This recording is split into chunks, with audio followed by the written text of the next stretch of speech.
we live with the material objects of war that surround us. We don't necessarily contextualize them, we don't think about them, they live in our mantelpiece.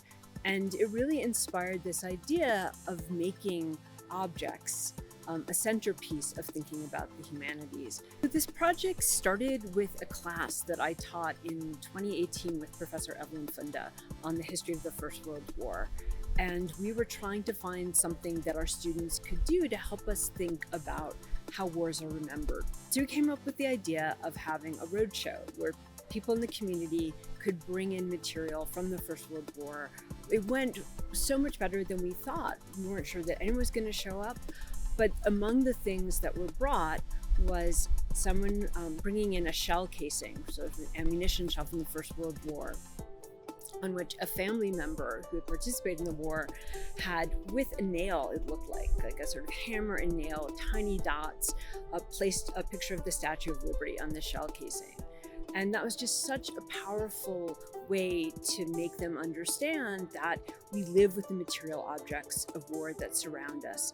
My parents used to drag us around to estate sales and auctions and antique stores. That's still like a pastime of ours.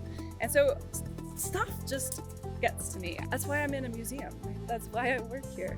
But I also know that this is a compelling way to hear and learn about my community.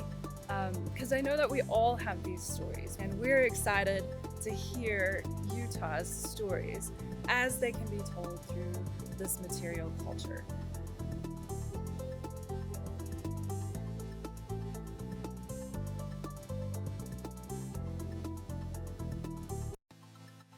We're going to spend this summer entrenched in our planning phase. So we're going to engage with the Office of Veteran Resources here on campus to see if there are students who might be interested in assisting us in the project.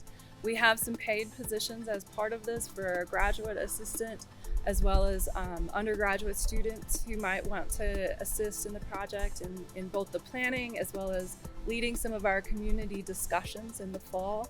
And then through this digital archive, we'll be looking for student participation in both paid and volunteer capacities. So in the spring, spring of 2022, Boeka Cannon and I will be co-teaching a class on the history and material culture of modern war. That's going to be a broadcast class.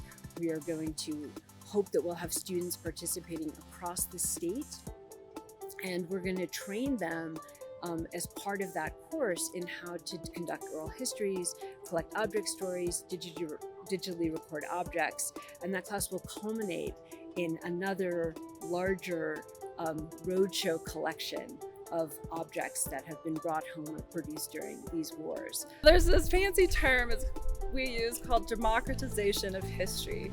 And what that means is it really just empowers every person to contribute and tell their story. And that has value and meaning to me as a scholar. But I really feel that this project focuses on that aspect of historical narrative, that it is your story, and that your story is meaningful and has meaning to me, and has meaning to this campus, and has meaning to the scholars who will use this living archive.